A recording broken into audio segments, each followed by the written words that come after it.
क्या आपने कभी तन्हाई में बैठकर गहरी सोच में डूबकर अपने घर के किचन में रखे हुए उस मामूली से डब्बे पर गौर किया है जिसमें सफ़ेद रंग के छोटे छोटे दाने चमक रहे होते हैं?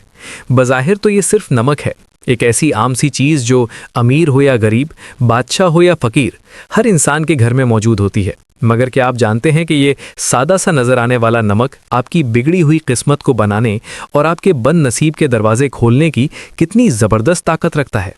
अक्सर ऐसा होता है कि हम बड़ी बड़ी परेशानियों का हल दूर दराज ढूंढ रहे होते हैं, आमिलों के चक्कर काटते हैं, वजीफे पढ़ पढ़ कर थक जाते हैं, मगर हमारी नज़र अपने ही घर में मौजूद उन चीज़ों पर नहीं पड़ती जिनमें अल्लाह रब्बुल इज़्ज़त ने शिफा, बरकत और रहमत के राज छुपा रखे हैं। जिंदगी के सफ़र में कभी कभी इंसान ऐसे मोड़ पर आ खड़ा होता है जहां उसे लगता है कि बस अब रास्ते ख़त्म हो गए हैं, मेहनत तो बहुत की जा रही है, पसीना तो बहुत बहाया जा रहा है, मगर हाथ कुछ नहीं आ रहा। जैसे किसी ने रिस्क के दरवाजे पर ताला लगा दिया हो। घर में पैसा तो आता है मगर टिकता नहीं, बीमारी है कि जाने का नाम नहीं लेती और सुकून है कि ढूंढने से नहीं मिलता। अगर आप भी ऐसी ही किसी कैफियत से गुजर रहे हैं, अगर आपको भी लगता है कि घर की दीवारें आपको खाने को दौड़ती हैं और रिस्क की तंगी ने आपका जीना मुहाल कर दिया है, तो ज़रा रुकें और गहरी सांस लें, क्योंकि आज जो बातें मैं आपको बताने जा रहा हूँ ये बातें नहीं बल्कि वो कीमती राज हैं जो सीना बसीना हम तक पहुँचे हैं और जिन पर अमल करके लोगों ने अपनी उजड़ी हुई दुनिया को दोबारा आबाद होते देखा है। रूहानियत के बड़े बड़े माहिरीन और अल्लाह वाले इस बात पर मुत्तफिक हैं कि नमक, जिसे हम सिर्फ खाने का जायका बढ़ाने वाली चीज़ समझते हैं, दरअसल अपने अंदर एनर्जी यानी असरात को जज्ब करने की हैरान कुन सलाहियत रखता है। ये वो कुदरती अंसर है जो माहौल की कसाफत को, वहाँ मौजूद भारीपन को और नादीदा रुकावटों को अपने अंदर ऐसे खींच लेता है जैसे मकनातीस लोहे को खींचता है। आपने अक्सर बुजुर्गों से सुना होगा कि पुराने वक्तों में लोग नमक का कितना एहतराम करते थे, उसे ज़मीन पर गिरने नहीं देते थे, क्योंकि वो जानते थे कि नमक का ताल्लुक बराह रास्त इंसान के रिस्क और उसकी घरेलू ज़िंदगी के सुकून के साथ जुड़ा हुआ है। आज की जदीद दुनिया में हम इन छोटी छोटी बातों को वहम कहकर नज़रअंदाज कर देते हैं, मगर हकीकत यह है कि ये वहम नहीं बल्कि कायनात का एक ऐसा निज़ाम है जिसे समझने के लिए खुली आँख और बेदार दिल की ज़रूरत है। अब ज़रा गौर से सुनिएगा और अपने दिल के दरीचे खोल लीजिएगा, क्योंकि मैं आपको नमक के हवाले से वो निशानियां बताने लगा हूं जो शायद आपके घर में भी हो रही हों मगर आप अनजान हों। सबसे पहली और सबसे अहम बात जो आपको हमेशा याद रखनी चाहिए वो ये है कि आपके घर के किचन में नमक का डब्बा कभी भी, जी हाँ, कभी भी मुकम्मल तौर पर खाली नहीं होना चाहिए। ये एक बहुत बड़ी वार्निंग है जिसे हम अक्सर नज़रअंदाज कर देते हैं।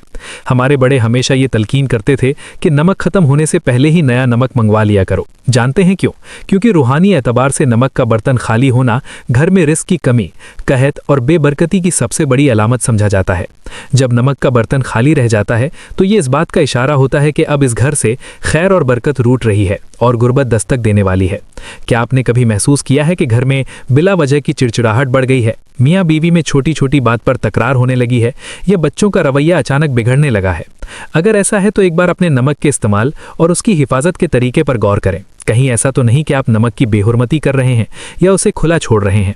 याद रखें, नमक को हमेशा ढांप कर रखना चाहिए, क्योंकि खुला नमक फिजा में मौजूद नमी के साथ साथ वहाँ मौजूद मनफी लहरों को भी जज्ब कर लेता है और फिर जब वही नमक हम खाने में इस्तेमाल करते हैं तो वो सारी मनफी असरात हमारे जिस्म और हमारी रूह का हिस्सा बन जाते हैं, जिससे तबीयत में बोझलपन और उदासी पैदा होती है। लेकिन घबराइए मत, क्योंकि अल्लाह ताला ने जहाँ हर चीज़ में कोई ना कोई हिकमत रखी है, वहीं उसने हमारे लिए आसानियाँ भी पैदा फरमाई हैं। और आज मैं आपको वो इंतहाई ताकतवर और मुजर्रब अमल बताने जा रहा हूँ जो आपकी ज़िंदगी में ऐसी खुशगवार तब्दीली लाएगा कि आप खुद हैरान रह जाएंगे। ये अमल इतना सादा है कि आपको यकीन नहीं आएगा, मगर इसका असर इतना गहरा है कि करने वाले ही इसकी मिठास को महसूस कर सकते हैं। रिस्क में कुशादगी, घर से नहूसत के खात्मे और सुकून की वापसी के लिए जो अमल सबसे ज़्यादा मौसर माना जाता है वो आपके घर की सफाई से जुड़ा हुआ है।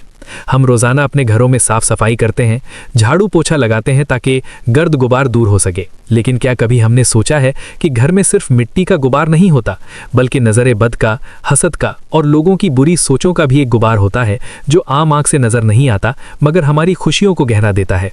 इस रूहानी गुबार को साफ करने के लिए आपको करना सिर्फ ये है कि जब भी घर में पोछा लगाएं, चाहे वो आप खुद लगाएं या कोई मुलाजमा लगाएं, तो पानी की बाल्टी में सिर्फ एक चुटकी, जी हाँ, सिर्फ एक चुटकी नमक मिला दें। कोशिश करें कि ये दानेदार नमक हो तो ज़्यादा बेहतर है, वरना जो भी घर में मौजूद हो इस्तेमाल किया जा सकता है। ये सुनने में बहुत मामूली लगता है ना, मगर यकीन मानिए, जैसे ही वो नमक मिला पानी आपके घर के फर्श पर लगेगा, वो फर्श पर लगी मैल कुचैल के साथ साथ घर के कोनों में छिपी हुई उन तमाम नादीदा बलाओं, इस घुटन और इस भारीपन को धो डालेगा जिसने आपके घर के सुकून को जकड़ रखा होगा। खास तौर पर वो लोग जो कहते हैं कि घर में दाखिल होते ही दम घुटता है। बाहर तो तबीयत ठीक रहती है, मगर घर की दहलीज पार करते ही दिन डूबने लगता है, सर में दर्द शुरू हो जाता है। वो लोग ये अमल लाजमी करें। बस एक एहतियात रखनी है कि ये अमल जुमेरात वाले दिन नहीं करना। जुमेरात के अलावा आप हफ्ते के किसी भी दिन, चाहे वो पीर हो, मंगल हो या बुध, ये अमल कर सकते हैं। जब आप नमक मिले पानी से पोंछा लगाएंगे तो आपको पहले ही दिन महसूस होगा कि घर की फिजा हल्की फुल्की हो गई है, जैसे किसी ने खिड़की खोलकर ताज़ा हवा को अंदर आने की इजाज़त दे दी हो। ये नमक उन तमाम जहरीले असरात को काट देता है जो हसद करने वालों ने या बदख्वाहों ने आपके घर की तरफ भेजे होते हैं। मेरे बहन भाइयों, अल्लाह की कायनात में कोई भी चीज़ बेमकसद नहीं। ये हम इंसान हैं जो गफलत में पड़े रहते हैं। नमक के पानी का ये पोछा है दरअसल आपके घर की रूहानी सफाई है। जिस तरह हम नहाकर जिस्म को पाक करते हैं, इसी तरह ये अमल घर के दरो दीवार को, और जब घर पाक होता है, माहौल साफ होता है, तो वहाँ रहमत के फरिश्ते आने लगते हैं। वहाँ अल्लाह का जिक्र सुकून देता है, और जहाँ अल्लाह की रहमत हो वहाँ रिस्क की तंगी कैसे रह सकती है? वहाँ तो फिर बरकतों की बारिश होती है। इस अमल को अपनी ज़िंदगी का मामूल बना लें। इसे कभी कभार का काम न समझें, बल्कि जैसे आप रोज़ाना सफाई का एहतमाम करते हैं, वैसे ही इस अमल को भी लाजिम पकड़ लें। आप देखेंगे कि रिस्क पहले महीने के वस्त में ख़त्म हो जाता था, अब वही रिस्क महीने के आखिर तक बाकी भी रहेगा, और इसमें ऐसी बरकत होगी कि आप दूसरों की मदद करने के भी काबिल हो जाएंगे। ये अल्लाह के निज़ाम के वो छोटे छोटे कुलीद हैं जो बड़े बड़े ताले खोल देते हैं। लेकिन बात यहाँ ख़त्म नहीं होती, ये तो सिर्फ शुरुआत है। अभी तो नमक का वो इस्तेमाल बाकी है जो आपकी रातों को पुरसुकून बना देगा और आपके दिन को उजाला बख्शेगा। अगर आपके घर में लड़ाई झगड़े बहुत ज़्यादा हैं, बात बात पर तू तड़ाक हो रही है, या आपको लगता है कि किसी ने आपके घर पर कोई सख्त बंदिश लगा दी है जिसकी वजह से रिश्तों में दरारें पड़ रही हैं, तो अब जो अगला अमल मैं बताने जा रहा हूँ, इसे बहुत तवज्जो से सुनिएगा और इसे एक राज समझकर अपने दिल में महफूज कर लीजिएगा। ये अमल खास तौर पर जुमेरात की शब का है। जुमेरात की रात जो जुम्मे की बरकत वाली रात होती है, उसमें कबूलियत की घड़ियां होती हैं। आपने करना यह है कि सोने से पहले जब घर के कामकाज खत्म हो जाएं और सोने का वक्त करीब हो, तो एक शीशे का साफ गिलास लें। याद रखें, गिलास शीशे का ही होना चाहिए। प्लास्टिक या स्टील का बर्तन इस अमल के लिए मौजूद नहीं है, क्योंकि शीशा असरात को मुनाकिस करने और जज्ब करने की सलाहियत रखता है। इस गिलास को पानी से भर लें। अगर आपके पास आब-ए-ज़म मयस्सर है तो क्या ही बात है, उसकी तो तासीर ही अलग है। लेकिन अगर आब-ए-ज़म नहीं है तो परेशान होने की ज़रूरत नहीं। आप आम साफ पानी जो हम पीने के लिए इस्तेमाल करते हैं, वो ले लें। अब इस पानी भरे गिलास में 1 चम्मच भरकर नमक डाल लें और इसे हिलाना नहीं है, बस नमक को पानी में गिरने दें। वो खुद ही नीचे तह में बैठ जाए या घुल जाए, इसे कुदरती हालत में रहने दें। अब अगला मरहला बहुत अहम है। आपने इस गिलास के मुंह को खुला नहीं छोड़ना, बल्कि इसे किसी साफ सुथरे सफ़ेद या सुर्ख रंग के कपड़े से ढांप देना है या बांध देना है। सफ़ेद रंग अमन और पाकीज़गी की अलामत है और सुर्ख रंग एनर्जी और ताकत का। इन दोनों में से जो भी कपड़ा आसानी से मिल जाए उसे इस्तेमाल करें और गिलास के मुंह पर अच्छी तरह रबर बैंड या धागे से बांध दें। अब आप सोच रहे होंगे कि इस गिलास का करना क्या है। ये गिलास अब एक आम पानी का गिलास नहीं रहा, बल्कि ये अब एक ऐसा आला बन चुका है जो आपके घर की मनफी लहरों को कैद करेगा। देखिए, इंसान जब सो जाता है तो उसका शऊर सो जाता है, मगर उसकी रूह और उसका लाशऊर जाग रहा होता है, और इसी वक्त माहौल के असरात इंसान पर सबसे ज़्यादा असरअंदाज होते हैं। ये नमक वाला पानी अपने इर्द गिर्द मौजूद ऐसी तमाम लहरों को जो आपकी नींद में खलल डालती हैं, जो आपको डराने ख्वाब दिखाती हैं या जो सुबह उठते ही आपके मिजाज में चिड़चिड़ापन पैदा करती है, इन सब को अपने अंदर जज्ब कर लेता है। लेकिन सवाल ये पैदा होता है कि इस तैयार शुदा गिलास को रखना कहाँ है? क्या इसे सिरहाने रखना है, क्या इसे किचन में रखना है, या घर के दरवाजे पर? इसका दुरुस्त मकाम कौन सा है जहां ये अपना काम बेहतरीन तरीके से सरअंजाम दे सके? और फिर सुबह उठकर इस पानी का क्या करना है? क्या इसे बहा देना है या किसी और मकसद के लिए इस्तेमाल करना है? ये वो बारीकियां हैं जिन्हें अगर नज़रअंदाज कर दिया जाए तो अमल का असर उल्टा भी हो सकता है या ख़त्म हो सकता है। अक्सर लोग यही गलती करते हैं कि अमल तो शुरू कर देते हैं मगर इसकी तकमील सही तरीके से नहीं करते, जिसकी वजह से वो कहते हैं कि हमें फ़ायदा नहीं हुआ। मैं नहीं चाहता कि आपसे कोई ऐसी कोताही हो, इसलिए अगले हिस्से में मैं आपको बताऊंगा कि इस गिलास को रखने की असल जगह है कौन सी और कितने दिन बाद इसको बदलना है, ताकि आपके घर से बंदिशों का मुकम्मल खात्मा हो सके, और साथ ही नमक के वो मजीद 2 हैरत अंगेज अमल जो आपकी ज़िंदगी की काया पलट देंगे, वो सब आप जान पाएंगे। इस दिल को थामे रखिए, क्योंकि बात अब बहुत गहरी होने वाली है। तो बात हो रही थी उस शीशे के गिलास की जिसमें हमने नमक मिलाकर रखा था और जिसके ऊपर हमने सफ़ेद या सुर्ख रंग का कपड़ा बांधा था।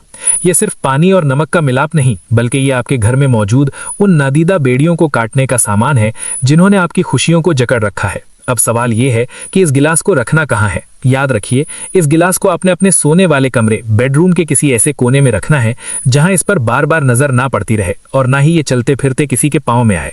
बेहतर है कि इसे किसी अलमारी के ऊपर या कमरे के उस कोने में रखें जो निस्बतन अंधेरे में रहता हो या जहां हवा का गुजर कम हो। इसकी वजह यह है कि कोने और छिपी हुई जगहें अक्सर मनफी तवानाई का मस्कन बन जाती हैं, और जब आप वहां ये नमक वाला पानी रखेंगे तो वो वहां छिपी हुई तमाम कसाफतों को, तमाम भारीपन को अपने अंदर समेट लेगा। आप इसे जमीन पर भी रख सकते हैं, लेकिन एहतियात करें कि बच्चों की पहुंच से दूर हो और इसे कोई छेड़े नहीं। ये अमल आपने एक रात के लिए नहीं करना, बल्कि ये गिलास वहां रखा रहेगा।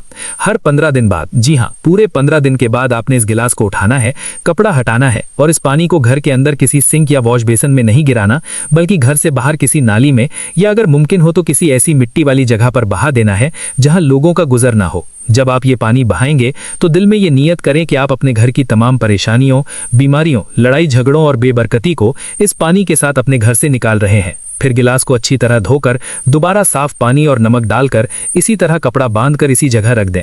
ये अमल बहुत से लोगों के तजुर्बे में आया है कि जहां सालों से मेहनत